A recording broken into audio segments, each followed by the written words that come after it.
ភ្លេចជាอัญเชิญសម្រាប់ថ្ងៃមង្គលរបស់អ្នក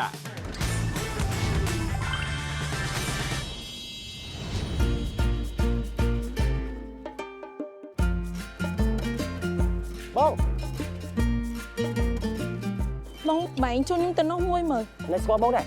លឿនឡើងទៅនេះលឿនមែនឡើងមែនពឹងទៅនោះមែនណៃនោះបងទៅណានឹងនាំបែងទៅមើលផ្ទះពួកម៉ាក់ខ្ញុំវាការណាបងឃើញនាំវាបានគ្នានាំអីហ្នឹងណាខ្ញុំហែឆ្លងទឹកភ្នែកវាផងហែឆ្លងអានឈើផងនាំវាដល់ថ្ងៃការខ្ញុំតឹងទ្រង់ណាបងអញ្ចឹងបងចាឥឡូវណៃនាំបងទៅជួបគាត់មើលតោះបងតោះ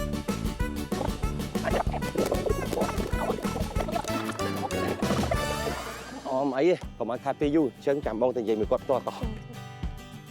ជម្រាបសួរអ្នកទាំងពីរជម្រាបសួរបងគូស្នេហ៍មួយគូនេះកូនកំលោះមានឈ្មោះថាដនសុភ័ណ្ឌអាយុ23ឆ្នាំមុខរបរជាមន្ត្រីឥណទានបម្រើការងារនៅស្ថាប័នឯកជនមួយកន្លែងមានទីលំនៅនៅភូមិច្រកខ្លាឃុំតាំងខ្យាស្រុកភ្នំស្រួចខេត្តកំពង់ស្ពឺជាកូនទី2ក្នុងគ្រួសារចំណែកកូនក្រមុំឈ្មោះណាមស្រីមីអាយុ22ឆ្នាំមានមុខរបរជាអ្នកលក់ចាប់ហួយនៅភូមិពេញពងឃុំដំណាក់រាំងស្រុកសាមគ្គីមនីជ័យខេត្តកំពង់ស្ពឺជាកូនច្បងក្នុងចំណោមបងប្អូន3នាក់រឿងស្នេហាខ្ញុំនឹងស្រីមីជាអ្នកផ្ដើមមុនពីដំបូងពួកយើងនិយាយគ្នាតែរឿងលុយបងទេដល់ពេលយូរទៅគាត់ក៏សុំ Facebook របស់ខ្ញុំបានជាខ្ញុំសុំ Facebook របស់គាត់ដោយសារតែខ្ញុំឃើញពេកហ្នឹងនៅក្រៅសង្ហាគាត់សុភាពថាសូវចេះមាត់ទេហើយអ្នកស្រុកនៅភ្នំស្រួចហ្នឹងភាគច្រើនគឺគេនិយាយអត់ដើហើយខ្ញុំចូលចិត្តសលេងរបស់គាត់មានថ្ងៃមួយនោះខ្ញុំក៏សួរគាត់ថាយ៉ាវាយមានសង្សារនៅហើយគាត់ក៏ថានៅហើយពេលនោះមកថាឥឡូវតាក់ទងគ្នាបានអត់បើសិនជាយើងចាំបរិះគេសារភាពមកយើងមុនណាវាមិនងាយទេហើយបើមនុស្សស្រីយើងសារភាពទៅគេមុនភាគរយច្រើនដែលអាចនឹងជោគជ័យដល់ពេលដែលព្រាមគេសារភាពដាក់អញ្ចឹងមានអារម្មណ៍ថារំភើបដោយសារតែខ្ញុំក៏លួចស្រឡាញ់គាត់ដែរពេលដែលខ្ញុំទៅប្រមូលលុយនៅផ្ទះគាត់ហ្នឹងតែតែលួចមើលគាត់រហូតហើយតាំងពីពេលហ្នឹងមកពួកខ្ញុំក៏តាក់ទងគ្នារហូតមកដល់ថ្ងៃដែលពួកខ្ញុំភ្ជាប់ពាក្យ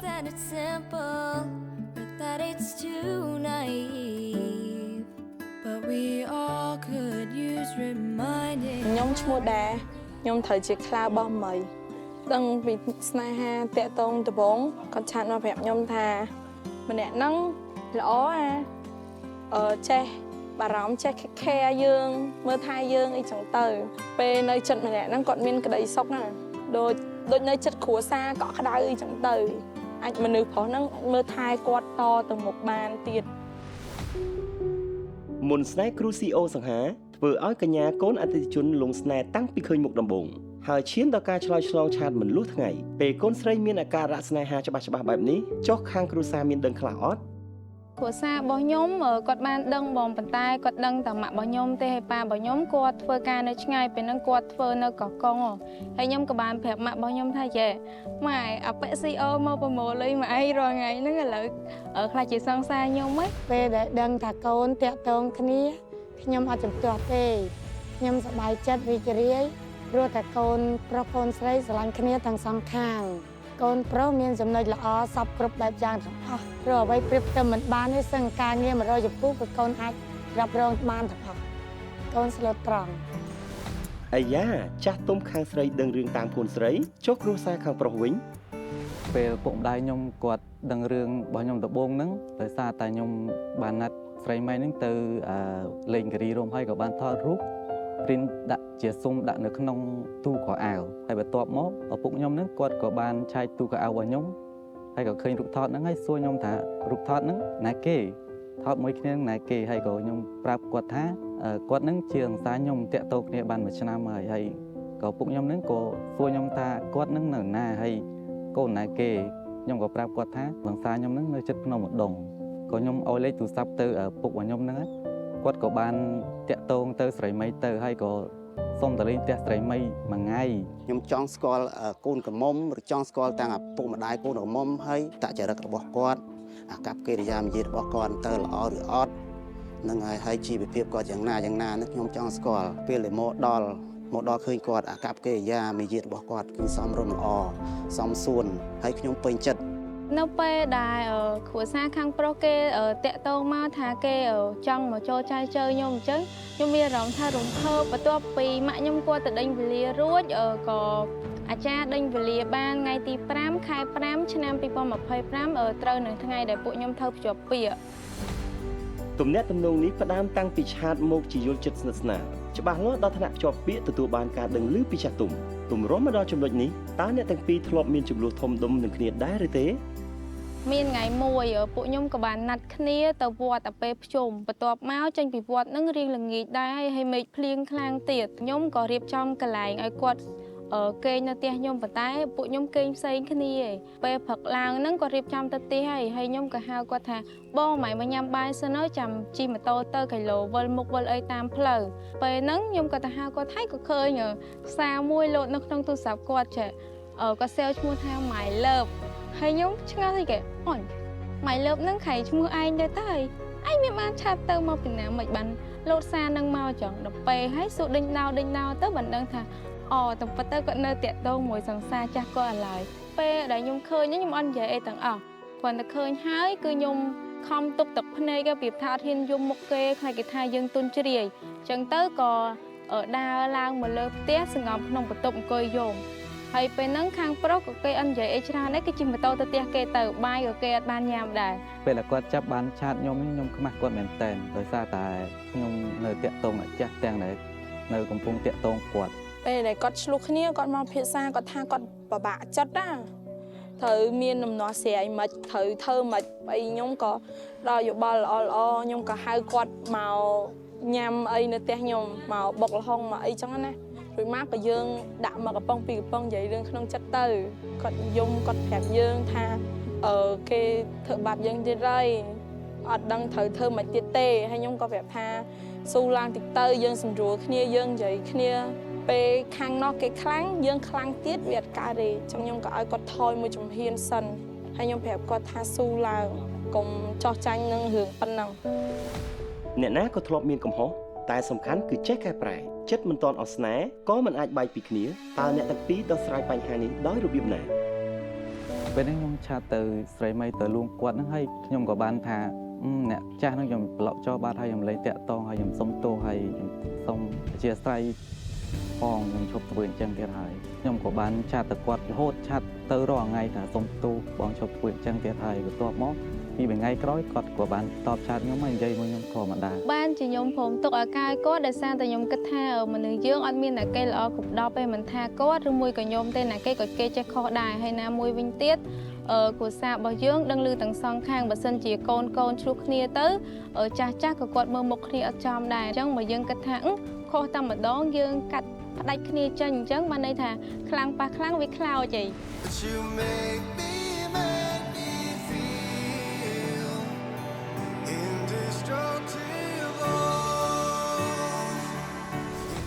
ចំណុចល្អរបស់គាត់ទី1គាត់ស្លូតសុភាពហើយអាសាមិនថាការងារអីឲ្យទៅពេលណាយើងប្រើគាត់អីចឹងដឹងតែគាត់ធ្វើហើយមួយវិញទៀតគាត់ប្រកែ take care ខ្ញុំដូចរបៀបថាពេលយើងចុកពោះមកខែអីចឹងទិញផ្លែឈើឬមួយក៏ទិញនេះទិញនោះទិញថ្នាំអីយកមកផ្ញើយើងខ្លាចគីឡូយើងចុកពោះខ្លាំងទៅធ្វើការអត់កើតបាទខ្ញុំជ្រើសរើសគាត់ជាគូអនាគតដោយសារតែខ្ញុំមើលឃើញពីអាសាចេះគ្រប់សពស្អាតឆ្លាតពូកែហើយចេះស្រឡាញ់អ្នកជុំវិញខ្លួនឪពុកម្ដាយខាងខ្ញុំនិងទាំងខាងគាត់ក្រោយរៀបការរួចខ្ញុំសន្យានឹងគាត់ថាស្រឡាញ់គាត់ឲ្យច្រើនស្មោះត្រង់ជាមួយគាត់អត់កុហកផិតក្បត់ហើយនឹងបង្កើតគ្រួសារតូចមួយជាមួយគាត់ហើយស្រឡាញ់គ្នាដល់ពេលពួកយើងចាស់រៀងខ្លួនក្រោយពេលរៀបការរួចខ្ញុំតាំងចិត្តថានឹងមើលថែគាត់ជំនួសពីពុកម្ដាយគាត់ឲ្យបានល្អដោយដែលពុកម្ដាយគាត់មើលថែគាត់ចឹងមង្គលការដែលកើតចេញពីភាពច្បាស់លាស់និងការតាំងចិត្តដ៏ស៊ីជម្រៅធ្វើឲ្យអ្នកស្ដាប់ក៏លួចញញឹមតាមដែរចុះទម្រាំតែខ្លើដែលជួយជោគជួយចៅដោយផ្ទាល់មានចំណាប់អារម្មណ៍យ៉ាងណាទៅពេលឃើញ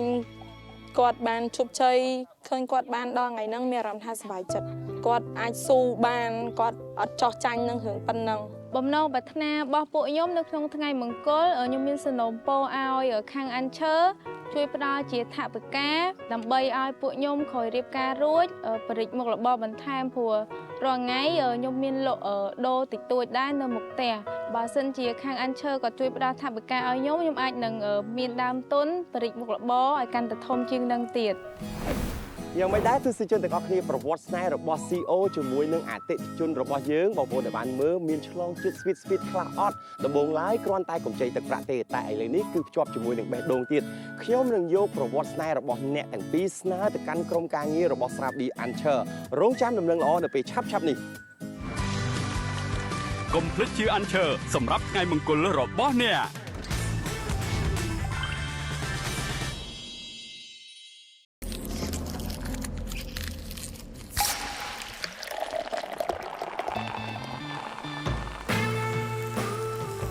នឹកខ្លាដល់ហើយតោះជុំគ្នា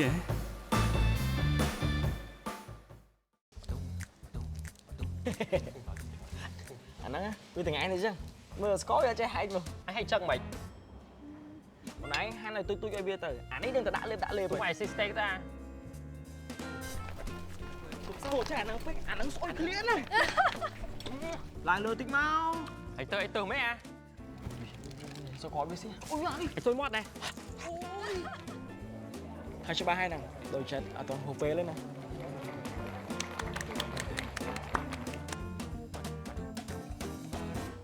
មើលយាយមានពាក្យអីផ្ដាំទៀតអត់គ្រាន់តែធ្វើឲ្យពូម៉ាក់ខ្ញុំខូចចិត្តទៅបានហើយ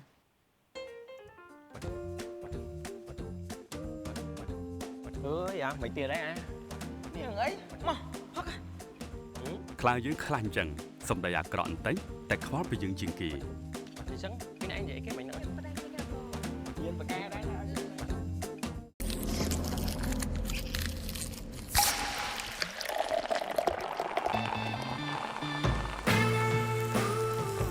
នឹកខ្លាដល់ហើយតោះជុំគ្នា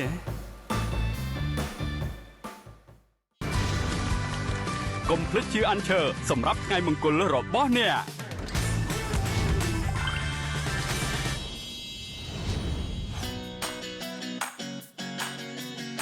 ទេសនិកជនជាទីគោរពនិងជាទីមេត្រីបន្ទាប់ពីបានដាក់ស្នើសាច់រឿងស្នេហារបស់លោកគ្រូ CEO និងកញ្ញាអតិថិជនរួចរាល់មានការឆ្លើយតបដ៏វិជ្ជមានច្បាប់វិជារដារួមជាមួយនឹងក្រុមការងារអាពាហ៍ពិពាហ៍បេះដូងនិងបេះដូងរដូវកាលទី3នឹងធ្វើដំណើរទៅទឹកដីខេត្តកំពង់ស្ពឺដើម្បីចូលរួមកម្មវិធីអាពាហ៍ពិពាហ៍របស់ពួកគាត់ឲ្យទទួលបានភាពសប្បាយរីករាយពេលល្ងាចនេះគឺជាកម្មវិធីចូលរោងជ័យរបស់ពួកគាត់ទាំងពីរ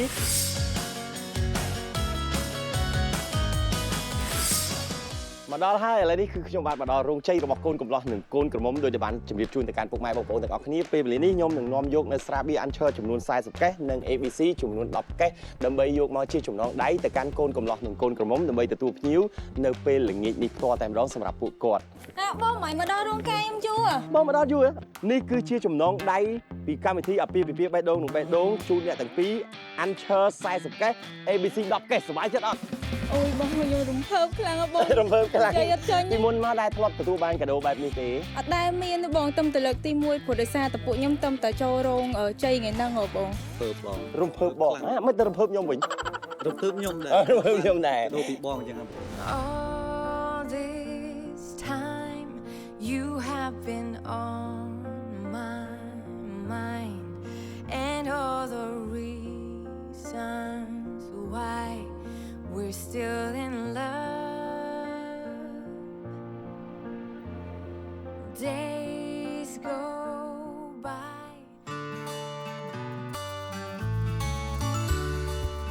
ព្រឹកនេះមេឃស្រឡះល្អណាស់ព្រះអាទិត្យរះព្រាបបានដូចជាការជូនពរទៅកាន់គូស្វាមីភរិយាថ្មីថ្ងៃនេះគឺជាថ្ងៃមង្គលទី2របស់សុភ័ណ្ឌហើយនិងស្រីមីជាបន្តសូមនាំអារម្មណ៍បងប្អូនទាំងអស់គ្នាទៅទស្សនានៅទស្សនវិជ្ជាទូទៅដូចតទៅ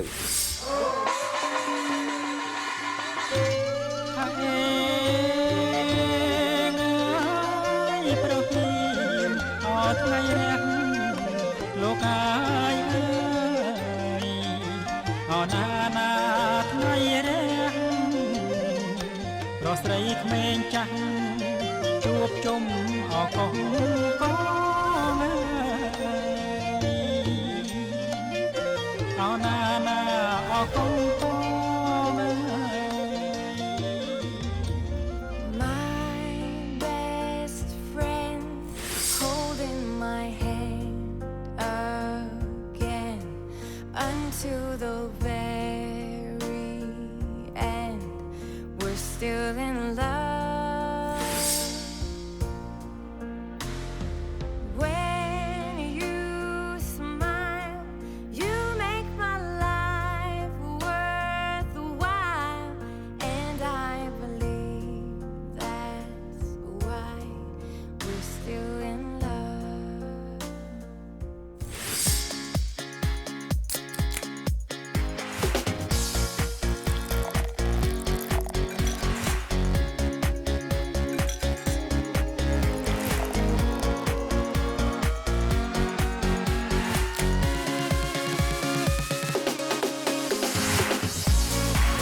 អរគុណច្រើនជាដំបូងសូមអនុញ្ញាតគ្រប់នឹងជំរាបសួរដល់វត្តមានរបស់អាដាមលោកជំទាវអ្នកអង្គការលោកញ៉ាំបដាប្រជាយុជាតិនិងអន្តរជាតិដែលផ្ដល់ជាកិត្តិយសចូលរួមនៅថ្ងៃ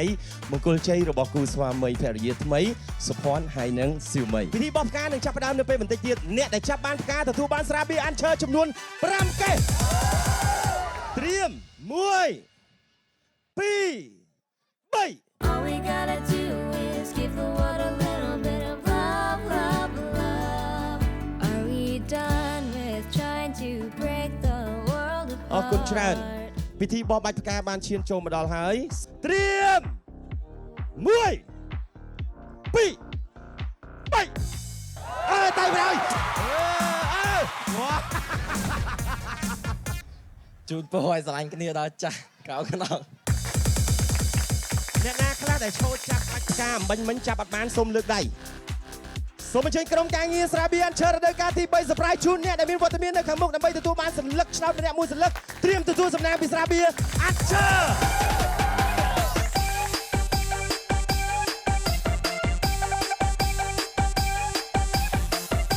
ពេលដែលខ្ញុំបាទរាប់គ្រប់3អ្នកទាំងអស់គ្នាមានសិទ្ធិបើកមើលសម្បត្តិសំណាងឬក៏អាំងប៉ាវសំណាងនេះហើយអ្នកដែលមានឱកាសទទួលបានរង្វាន់សូមដើរមកខាងលើឆា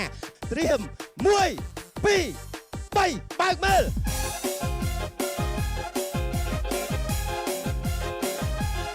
អ្នកដែលជួនអ្នកមានសំណាងទទួលបានស្រាបៀរអានឈើចំនួន2កេសចំនួន4រូប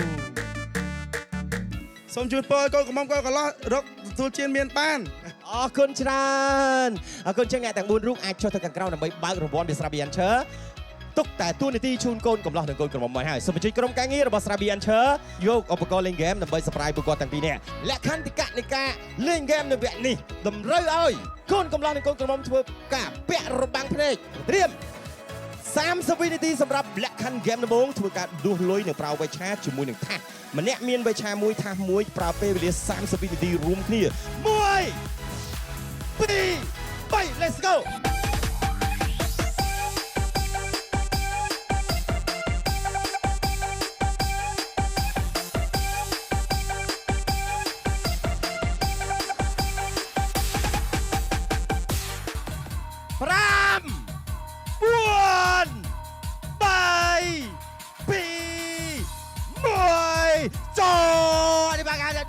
ដួលលោដល់អស់ពីថារាប់តោះរាប់4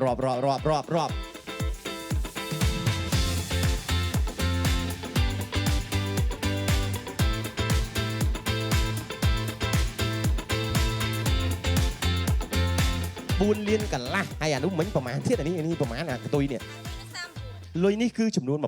$1150នេះគឺជីវៈដ៏សំខាន់មួយទៀតលុយវាមិននៅសុកចូលកប៉ៅយើងដោយគ្មានការប្រឹងប្រែងទេហើយក៏គ្មានអ្វីមួយដែលយើងបានលុយដោយមិនប្រើកម្លាំងនិងញើសឈាមទេត្រូវចាំអ្នកទាំងពីរហ៊ានយកលុយទាំងអស់នេះមកបដូរជាមួយនឹងហឹបសំណាងនេះដែរឬទេសម្រាប់ចិត្តខ្លួនឯងណាហើយខ្ញុំទុកពេលឲ្យសម្រាប់ចិត្ត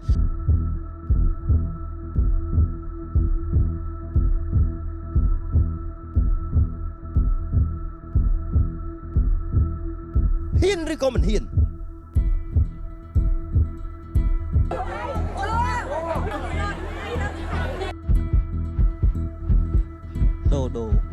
ដូទុកម្លេចបដូរឬក៏មិនបដូរមិនបដូរ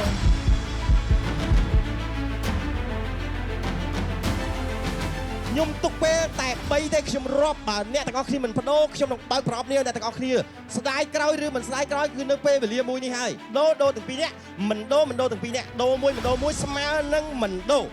រឬក៏មិនដូរកូនកន្លោះកូនកន្លោះក្តៅមិនសិនទេ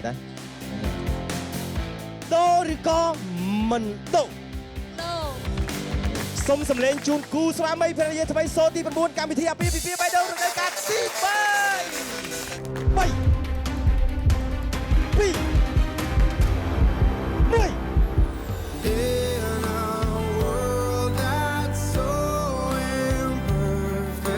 ឃើញអីគេលុយប្រមាណទាញខ្សែកូនកំលោះទាញខ្សែបូចេញហើយកូនក្រមុំយកដៃទ្រលុយទាំងអស់នេះម្ដងហើយខ្ញុំនឹងរាប់ថាលុយនៅក្នុងនេះមានចំនួនប៉ុន្មាន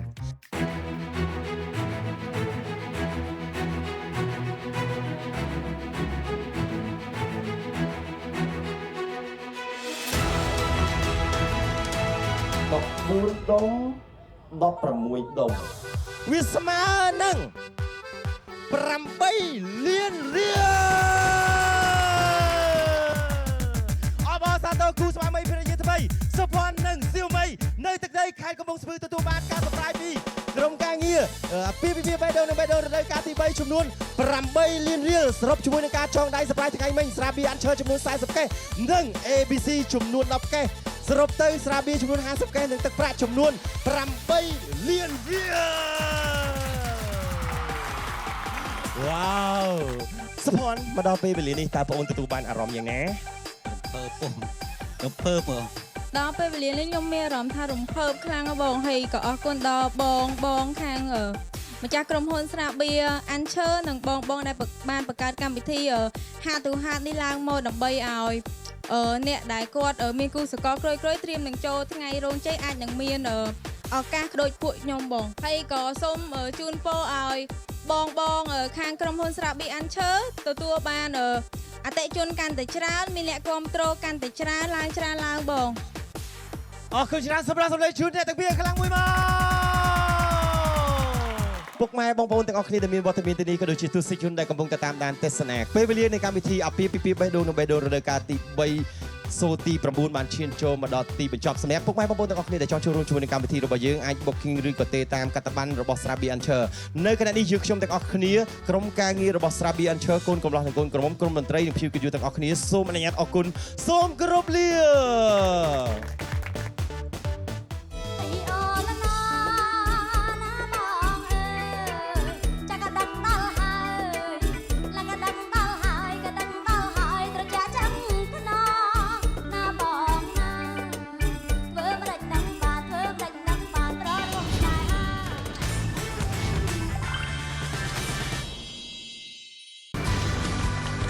កុំភ្លេចជាអាន់ឈើសម្រាប់ថ្ងៃមង្គលរបស់អ្នក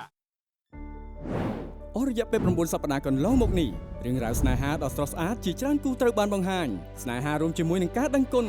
ស្នេហាគ្មានព្រំដែននិងក្តីស្នេហ៍ចៃដន្យដែលកើតឡើងទាំងមិនបានរំពឹងទុកជាពិសេសដោយបានសហការជាមួយខ្លាយើងក៏បានសម្រេចបំណងប្រាថ្នារបស់ពួកគាត់ធ្វើឲ្យថ្ងៃមង្គលកាន់តែមានន័យពិសេសមិនអាចបំភ្លេចបាន